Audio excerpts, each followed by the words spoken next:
be sure to check out my other free agent videos, as the needs and salary of the teams will be different than they are in the real world. And with that said, the first free agent we're going to go over is Kevin Zeitler, who is 35 years old and is projected to get a 1 year, $6 million contract. I have him going back to Baltimore, leaving them with $2 million in cap space. They would still need a wide receiver, perhaps of the slot variety, and maybe a guard, and maybe a nickelback, but that would be it. And those are very solvable issues. In 3 years with Baltimore, Zeitler's worst rank for a guard in pass blocking was fourth, and his worst rank in run blocking was a solid 38 out of 88 guards that qualified, according to PFF ranks. So he's been very solid for Baltimore in the past. That was, a large enough sample size that it doesn't seem like a fluke. And what's really nice too is the fact he's so affordable. There are some guards that are of lesser capabilities than Zeitler, but are much younger, that are going for like 15 million. So to get Zeitler at around 6 would be a very good deal, I think. The next player is Nick Bolton, who is tied for being the youngest player on this entire series of free agents. He is 25 years old. He is expected to get a 4 year, 15 million per year contract, and I have him landing in New England. They would have 33 million left over and would need an offensive tackle, tight end, cornerback, and another linebacker. So, really, they would be pretty well set at that point. Bolton was 17th in linebacker PFF zone coverage grade. And in 4 years of starting for the Chiefs, his worst run defense rank was 51st out of 92. For that to be the worst ranking, that's a really good sign.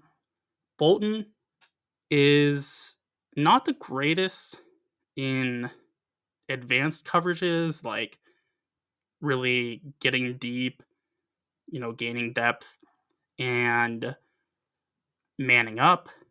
But if you use him in more shallow responsibilities, I think he can be more than all right.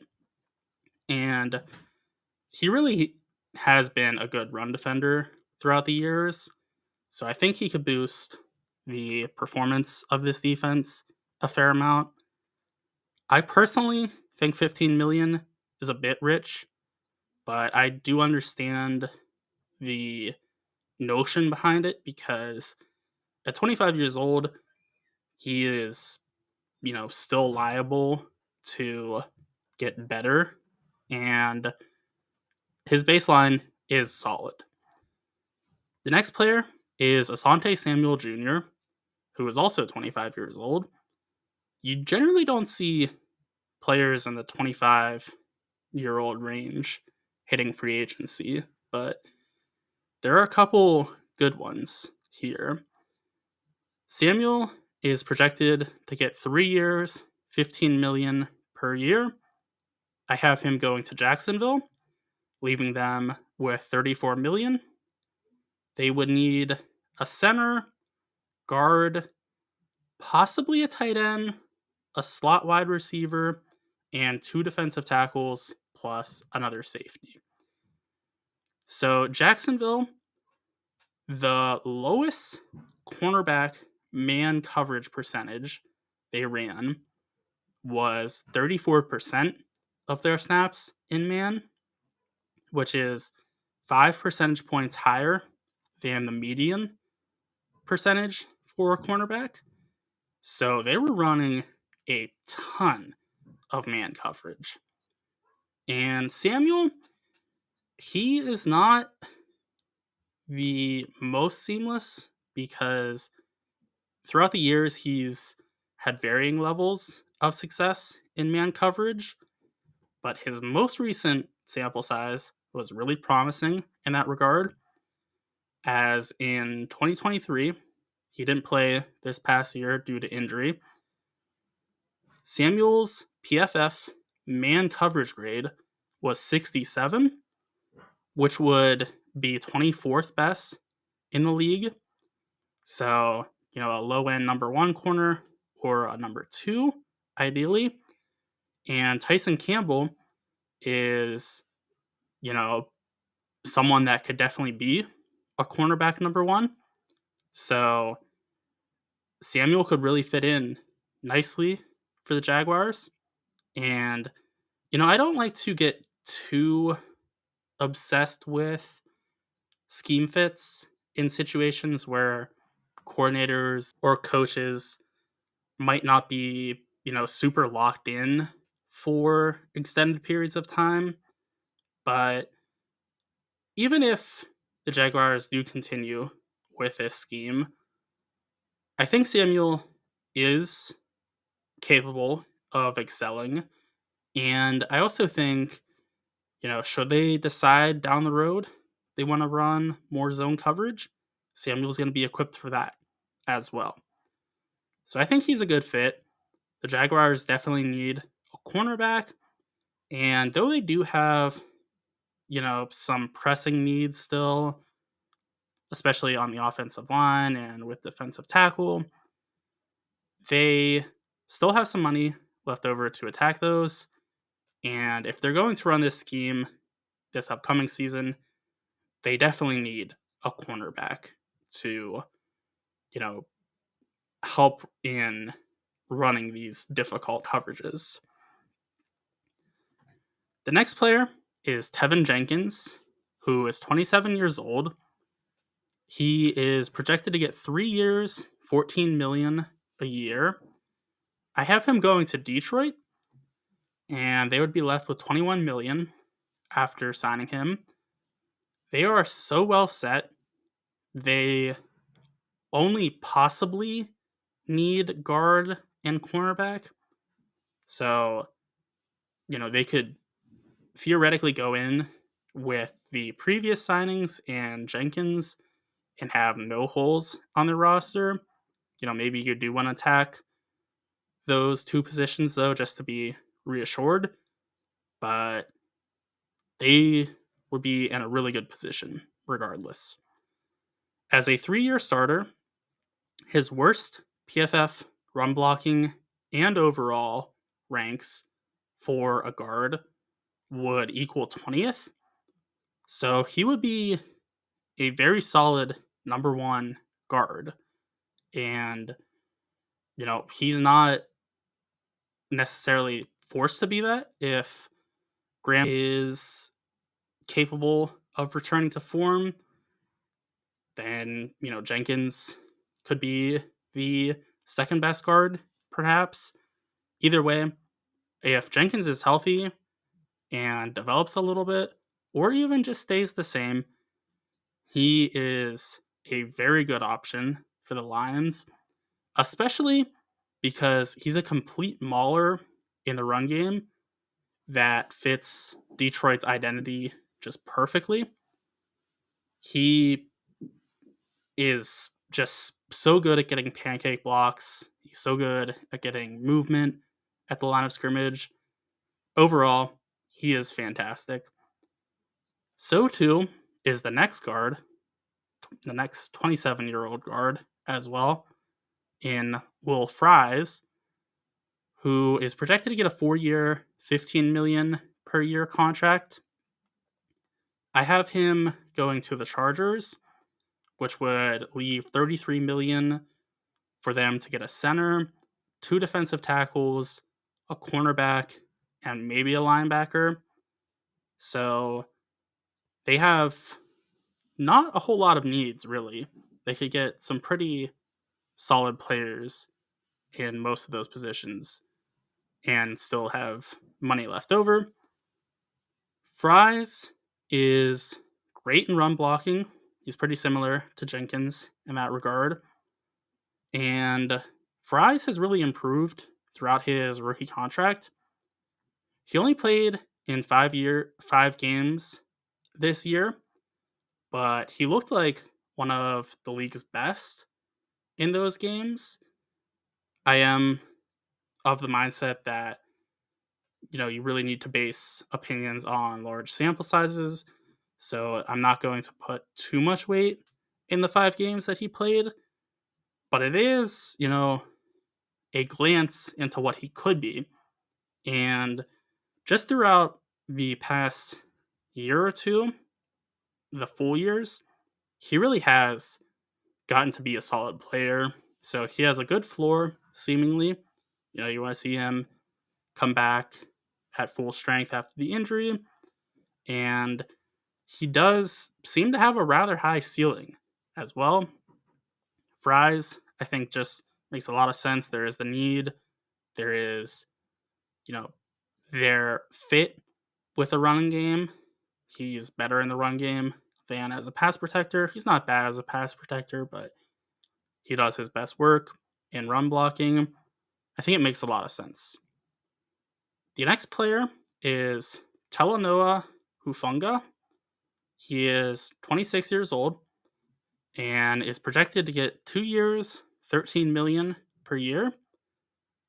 I'm pretty giddy about this idea. I have him going to the Vikings, which would leave 35 million, and they would need a slot wide receiver, 2 guards, a cornerback, a defensive tackle, and a safety. So yes, they would still be left with some pretty pressing needs, but there's some leeway because at slot wide receiver, you could just get, a low end option because Justin Jefferson, Jordan Addison, TJ Hawkinson, those combine to form a great receiving room. And,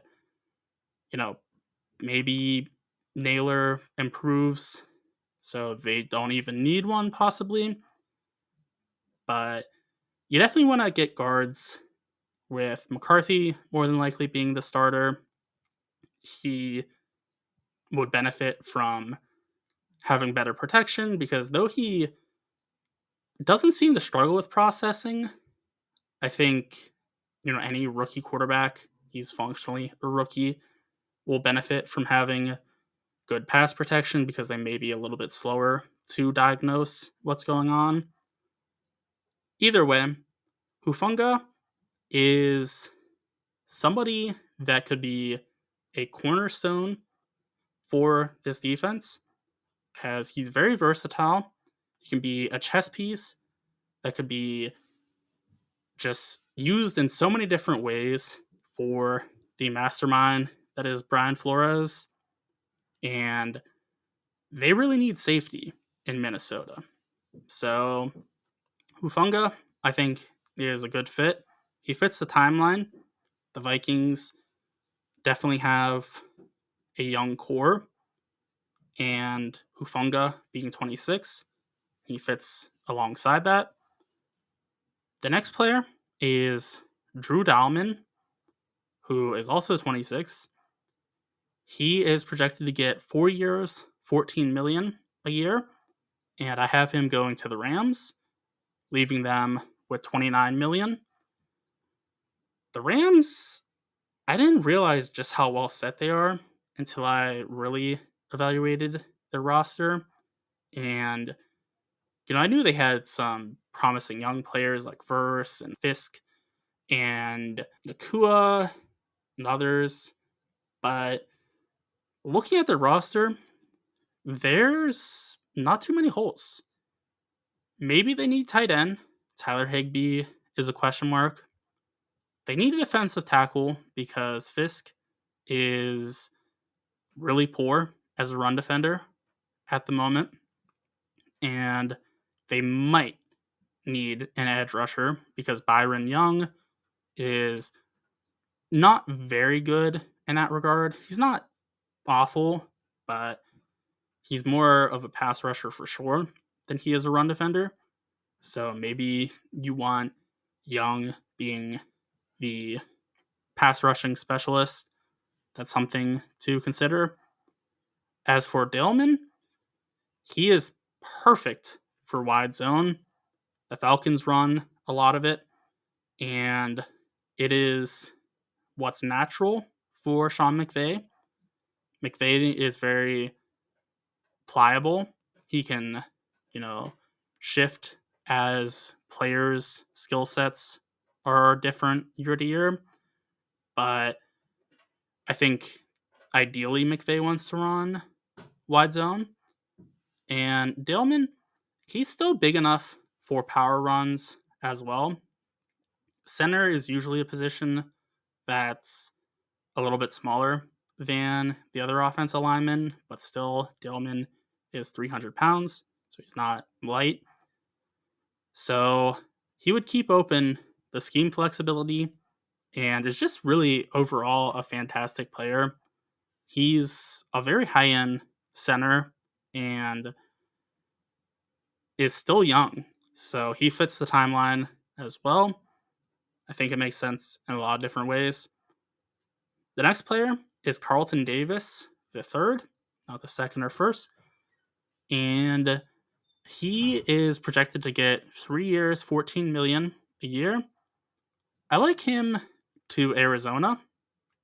It would leave them with 39 million, and they would need a slot wide receiver, a guard, another corner, defensive tackle, and linebacker. So they would still need, a decent amount of pieces, but I think they can attack them pretty well through the draft.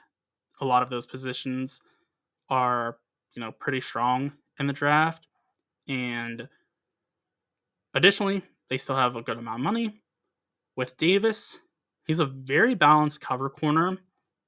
He has varied year to year with higher man or zone PFF grades.